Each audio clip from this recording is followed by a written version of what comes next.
everybody. It's a pleasure to be here to discuss about liver disease and its prevention. And we have with us a very illustrious panel. I am Dr. Parimal Lawate. I have been a practicing gastroenterologist for the last 35 years, and I am currently heading the Department of Gastroenterology and Liver Disease.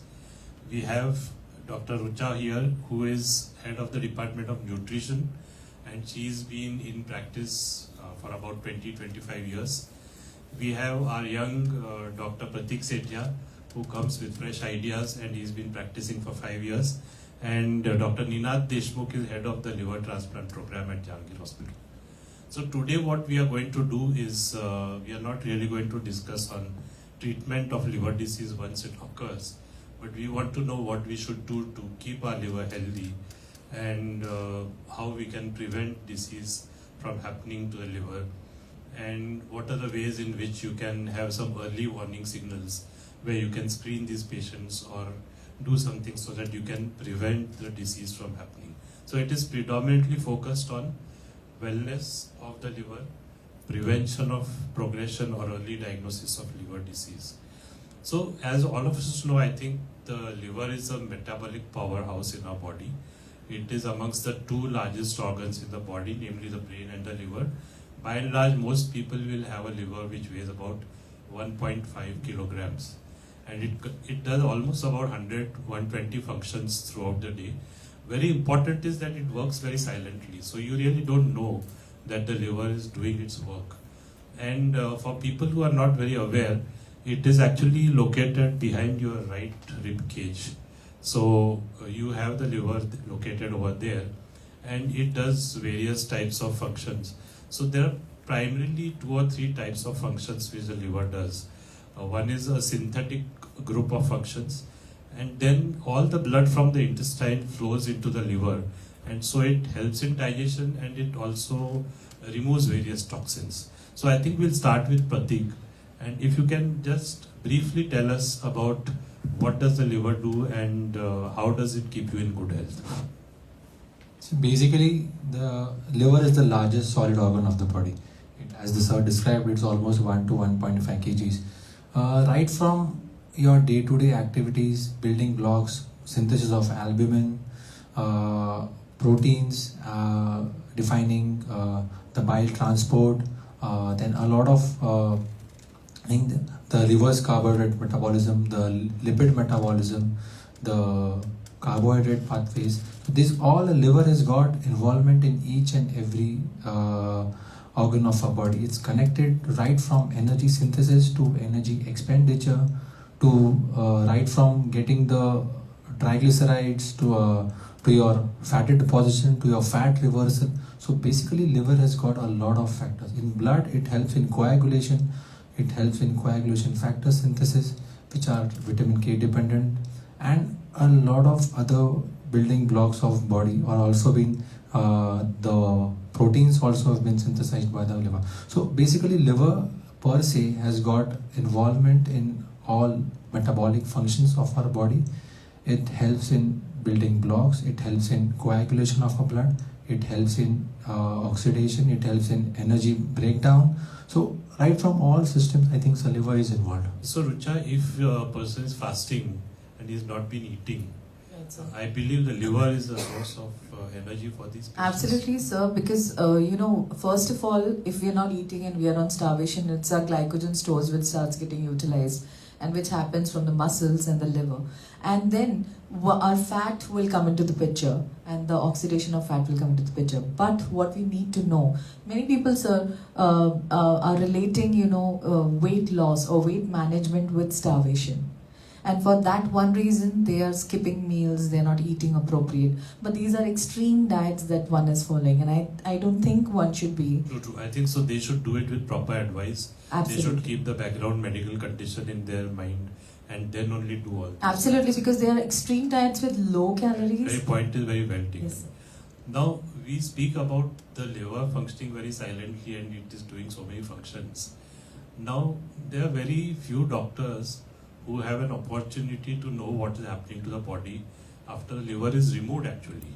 So one of them is Dr. Deshmukh. So he is a liver transplant surgeon, And in very simple terms, what is done in a liver transplant is that the deceased organ, suppose I am the patient, my deceased liver is removed, and there is a time when I am without my liver inside till the new liver is fixed inside.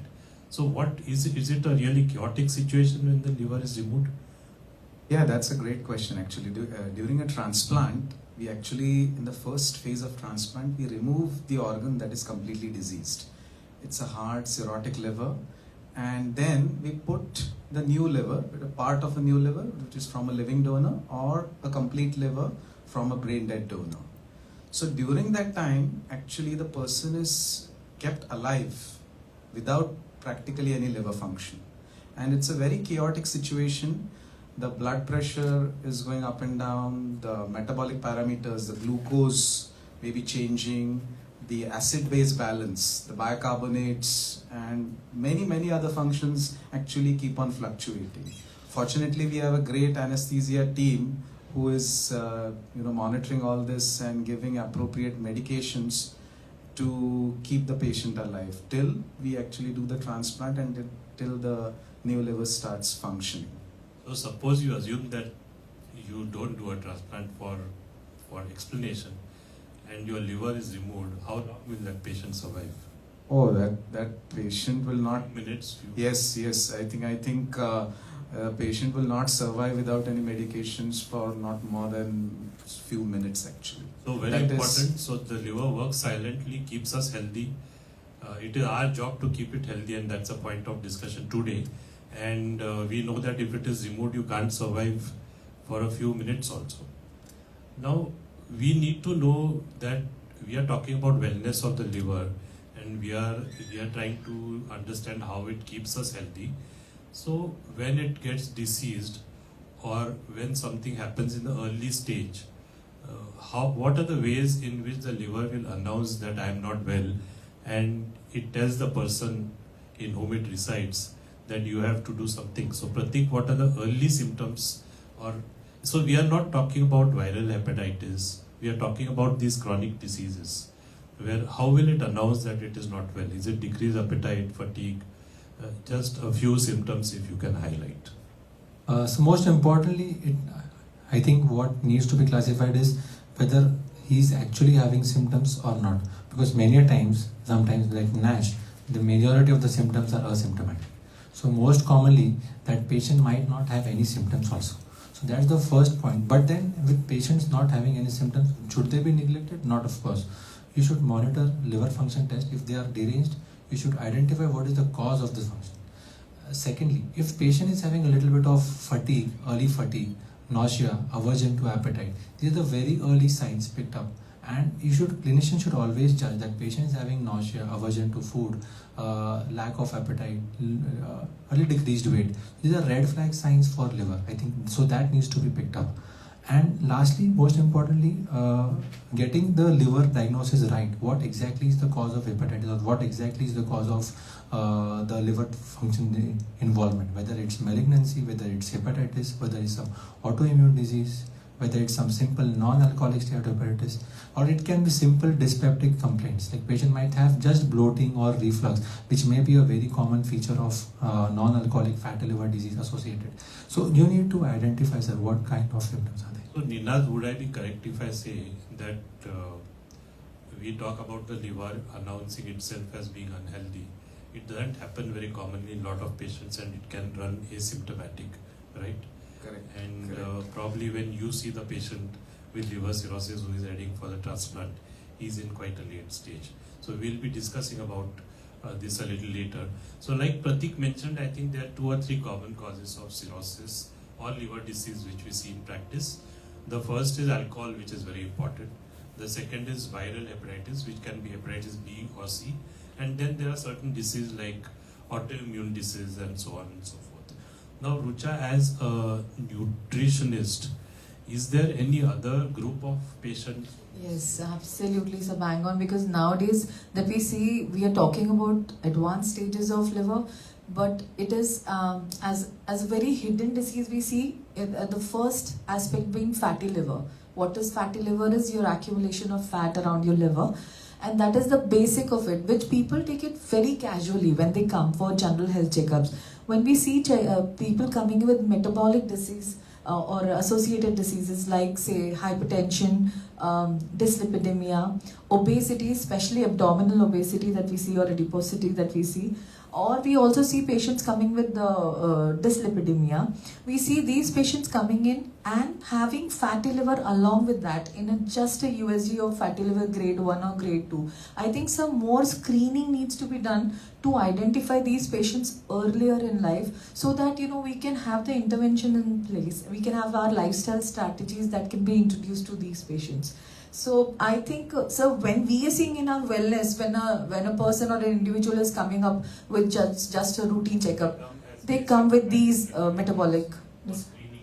Yes, absolutely, they do come. But sir, after that, once we have advised them on the nutrition aspects or on the lifestyle strategies, we really need to screen them furthermore, probably with the help of fibroscan or FIB4. But we need to do these to understand if they are proceeding towards the advanced stage, which I think sometimes gets skipped, sir. So, very important that you have this new spectrum of and kind of epidemic, where you have patient who is obese or overweight, who is diabetic, hypertensive, whose blood lipids are haywire, and they have a particular form of liver disease called as fatty liver disease.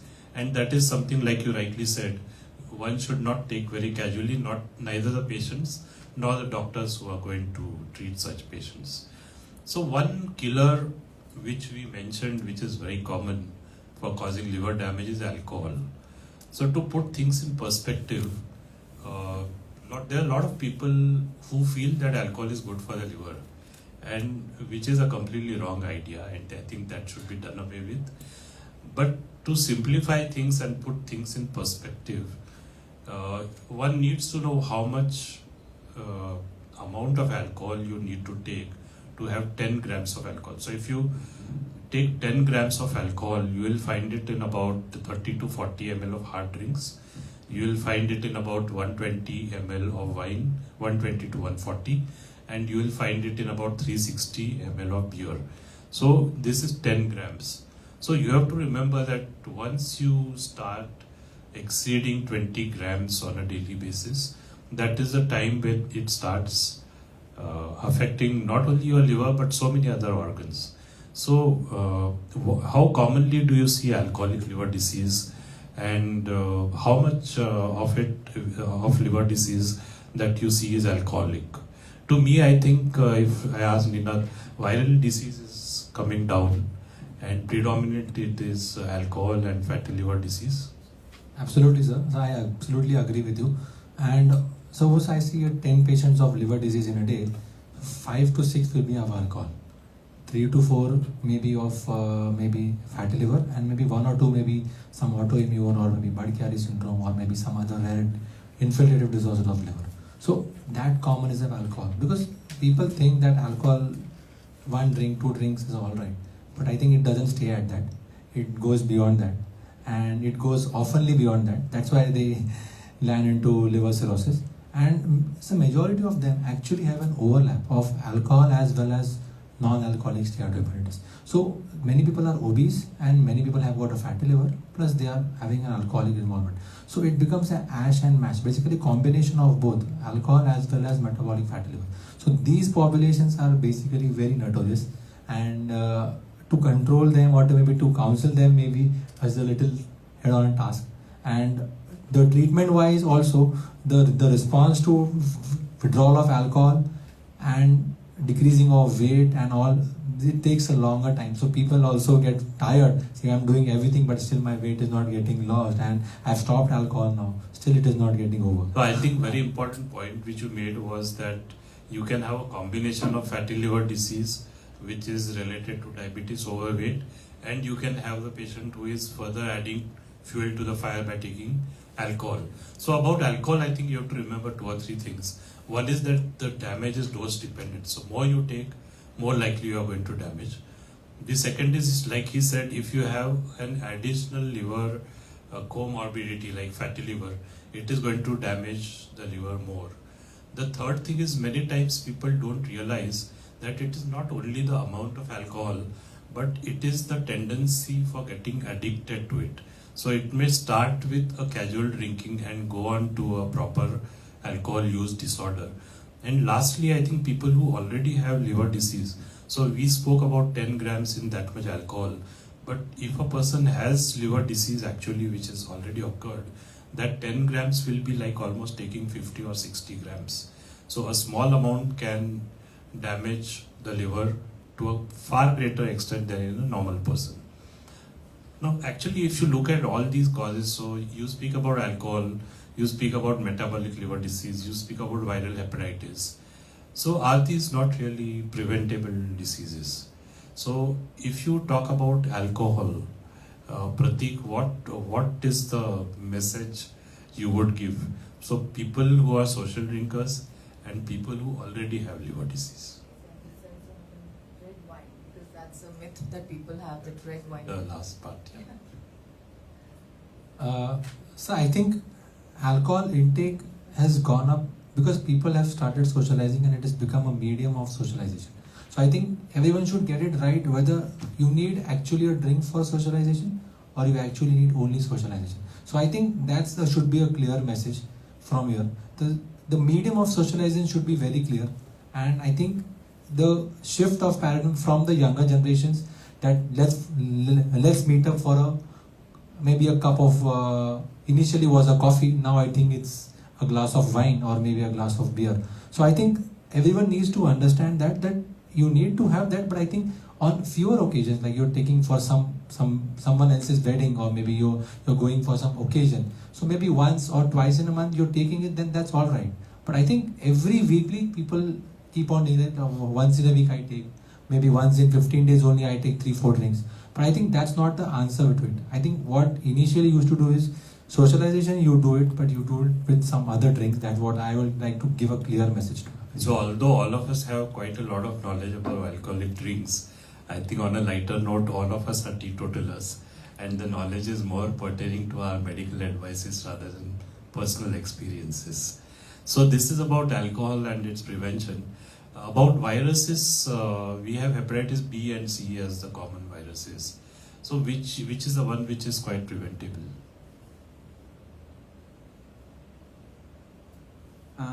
Now in viral hepatitis, actually we have hepatitis B and C, and also hepatitis A, if I may add, because hepatitis A again we see very commonly now. Summer is coming and it usually gets transmitted by contaminated food and water. So you have to be careful in preventing hepatitis A. As far as hepatitis B and C go, they are again preventable infections. Now it's a routine policy that all children will be vaccinated against hepatitis B virus. It's a very safe and a very effective vaccine. Another thing that actually leads to these kind of viruses is contaminated needles and syringes. Now, especially in this modern era with tattoos, and it's very, very important that sharing of needles should be avoided to avoid any infections with these deadly viruses.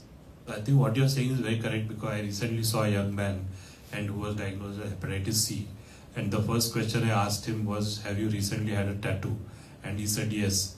And then the parents who were accompanying said, yes, we were telling him not to do it, but still he did it. Absolutely. And I think these are very, you can say, newer methods of acquiring hepatitis C and hepatitis B. So you have to be very careful when you are doing all these. There are certain groups of patients, like they may be immunosuppressed. We are not going to go into details of it, but say patients on chemotherapy or who are going to require steroids or something like that. So should we proactively look for hepatitis B and vaccinate them? Yes, there are certain category of patients who have reduced immunity, and obviously before we are starting any newer medications to further reduce their immunity, we should definitely screen them for these infections, because sometimes these infections can be asymptomatic. So screening them would ensure that these are diagnosed early, and so they can be treated early before they can cause any further liver damage. So, a lot of times these people who come to us with the diagnosis of fatty liver, they come with an ultrasound report, and it is mentioned grade 1, grade 2, grade 3 fatty liver. So, to put things in perspective, grade 1 is generally up to 33% fat, 33 to 67 is grade 2, and 67% and more is grade 3. So, it is a rough estimation, it is not absolutely weight by weight. But important thing is if you get this report, which is very common, because almost 1 in 3 or 1 in 4 Indians now have fatty liver, which is detected on ultrasound. It is much more if you are a diabetic, if you are overweight, and so on.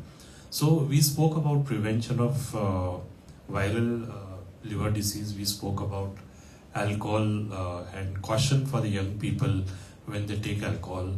And one important group which I think where you can chip in is metabolic liver disease. So you have a very different kind of lifestyle now, which we see from which we had in our younger days with fast foods and so many other things. So which are the foods which can, like we spoke about diabetes and those are the diseases, but which are the foods and dietary factors, lifestyle factors which can promote or enhance this disease called as fatty liver? Okay, which will promote the disease, sir? Yeah. Then definitely rightly put up alcohol. Other than that, foods which are high in saturated fats or trans fats should be avoided, which are generally red meat, processed, ultra processed foods have a lot of saturated fats, trans fats. So we need to understand when we are procuring or buying these foods, we need to read the labels very carefully.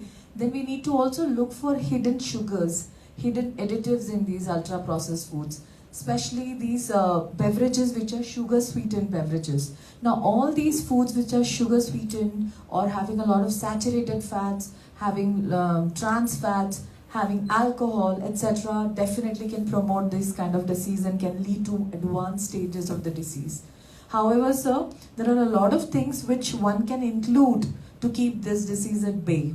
And then one needs to keep in mind what kind of disease, what kind of foods can be included. It could be definitely your fruits and vegetables in higher proportions because they are rich in antioxidants, phytonutrients.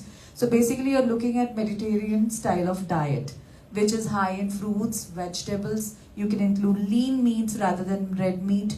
You can include healthy fats in the form of olive oil, in the form of good healthy nuts that could be included in the diet on a regular basis. And when including this, you need to keep in mind about your fiber intake and hydration also, which is again very important aspect. Having said that, sir, it is not in all when we talk about this disease and diet itself. It's a whole comprehensive approach that one needs to look at.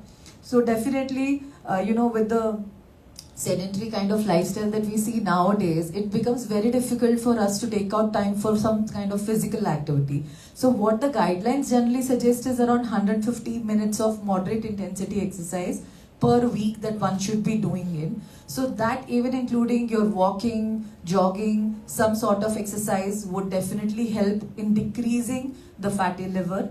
And what we are targeting here is weight loss. So maybe a weight loss of 5 to 10% is what we are looking at. And when including these aspects of diet and exercises, it helps a lot. Of course, we have to think about stress management. We have to look at the sleep quality of the individual also. So when a doctor or a physician or a clinician is referring a patient to me, I would definitely look at all these aspects, sir, while planning on my prescription for these patients. So I'm sure if you have a patient who has liver disease, fatty liver disease, plus diabetes, plus hypertension, plus altered lipids, your dietary advice must be getting more and more complex. Absolutely, because sir. There are so many restrictions. Absolutely, sir. In fact, it becomes very difficult at times to restrict and at the same time expect compliance from the clients. So I think if somebody does not want to go through this, it is better that he is aware and from the early days of his life, he avoids all this. Not avoids, I would say. He does a logical fun socialization so where it does not cause harm to his body in the long run. Absolutely, sir. So moderation is the key. When we are talking about it, we need to keep moderation as in our mind and try to have physical activity on a regular basis and not just like occasional that we have done. So there was a talk about black coffee, that is coffee without sugar or milk, being beneficial to the liver. So in our days, the saying was, an apple a day keeps the doctor away. So if you say a coffee, couple of drinks of coffee a day keep liver disease away. Very fantastically put up here. Yes, there are some scientific evidence to say that 2 or 3 cups of coffee, especially black coffee, reduces the risk of fatty liver, and somewhere also helps in reducing the risk or lowering the risk of preventing these kind of diseases. But sir, again, having said that, there are 2 aspects to it. One is black coffee that you're talking about. Another aspect is bulletproof coffee, which is black coffee with high fat, which is high caloric. Say you add MCT oil or you add saturated fat in the form of ghee into black coffee, and that is what people prefer taking. And that also subsequently people think that it will help in fatty liver. On the contrary, sir, it is quite high in calories. It may be ranging from somewhere around 230 to 500 kilocalories.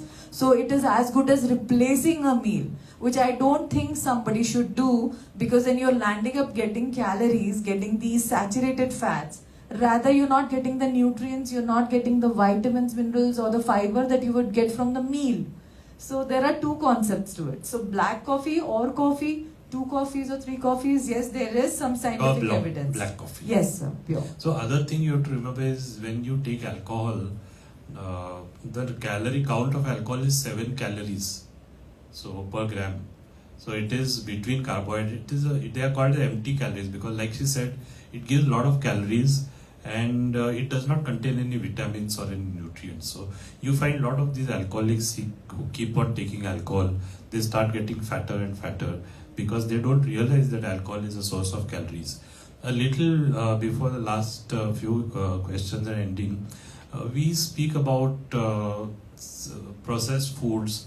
There are various things like emulsifiers, preservatives. If you look at a lot of the snacks which we buy from the market, they are made in palm oil.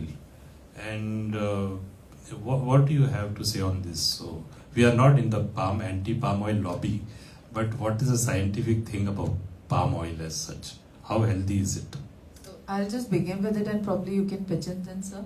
But what I feel, palm oil definitely is the most cheap oil. Hence, it is being used most of the... Nowadays, you may also find your oils blended with palm oils. There is a lot of controversy also going on mustard oil. We say as clinical nutritionists that mustard oil is quite healthy.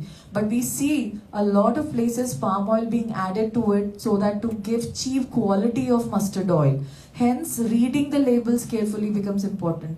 It is definitely extremely unhealthy. It has a lot of risk to even cardiovascular health when it comes to palm oil, and we should be keeping, obviously not including it.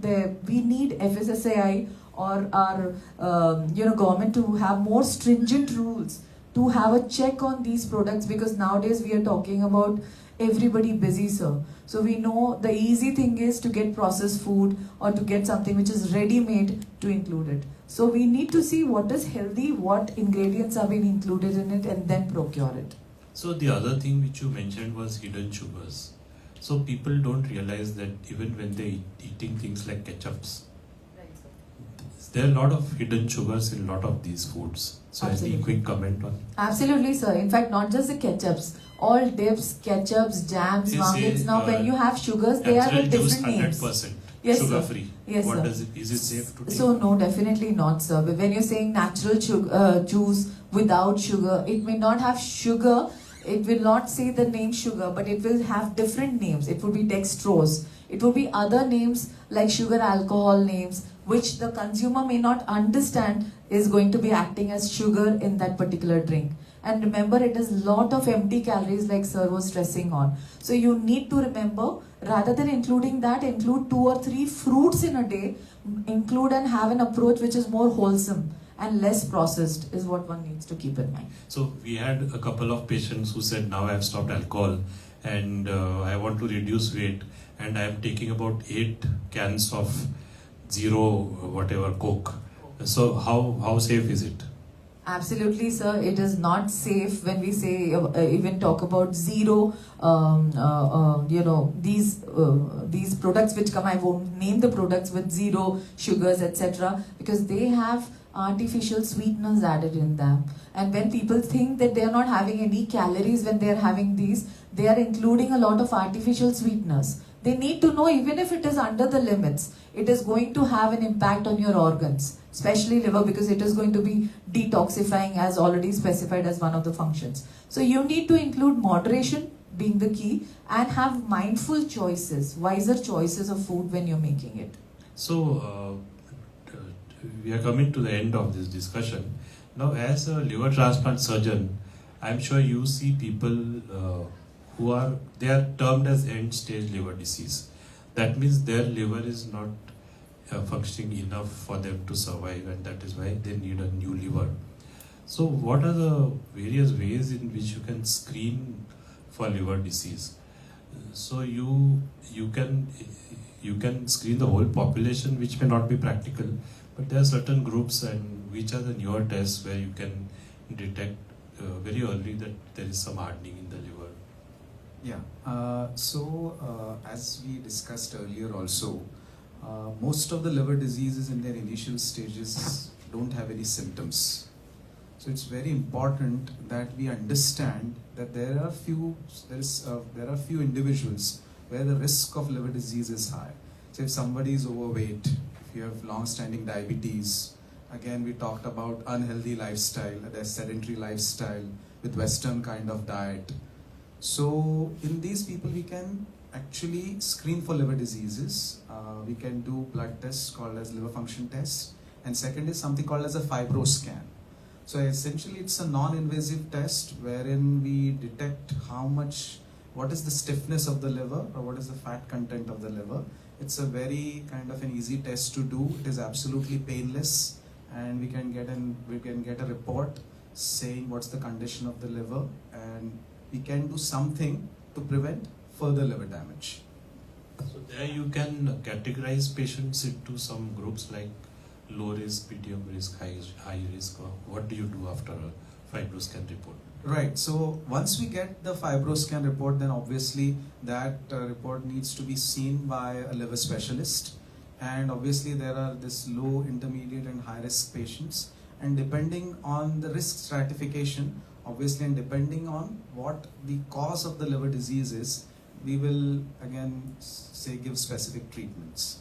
So I think if the fibrosis is more than say 12 or 15, or a little less with a lot of comorbidities, then you have to be careful and you need a follow-up for these patients. You are trying to say something. Yes, sir, actually, I was trying to ask. So it is when a person walking into the wellness center and coming for a routine check, having said probably one or two of metabolic risk factors involved there, when is it and even a fatty liver grade 1? Do we really need to refer these patients to a hepatologist, etc.? So grade 1 fatty liver, as sir rightly pointed out, we see in 1 in 3 or 1 in 4 Indians, and it's quite common. And the fat deposition is also less than maybe 30% or so.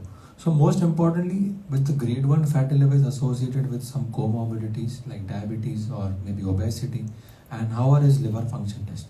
So most importantly, I would like to screen his or her liver function test, SGPT and SGOT, which is very important. If SGPT and SGOT are absolutely normal and he's having grade 1 fatty liver, which is absolutely asymptomatic, mostly I will advise people that you just keep a follow-up.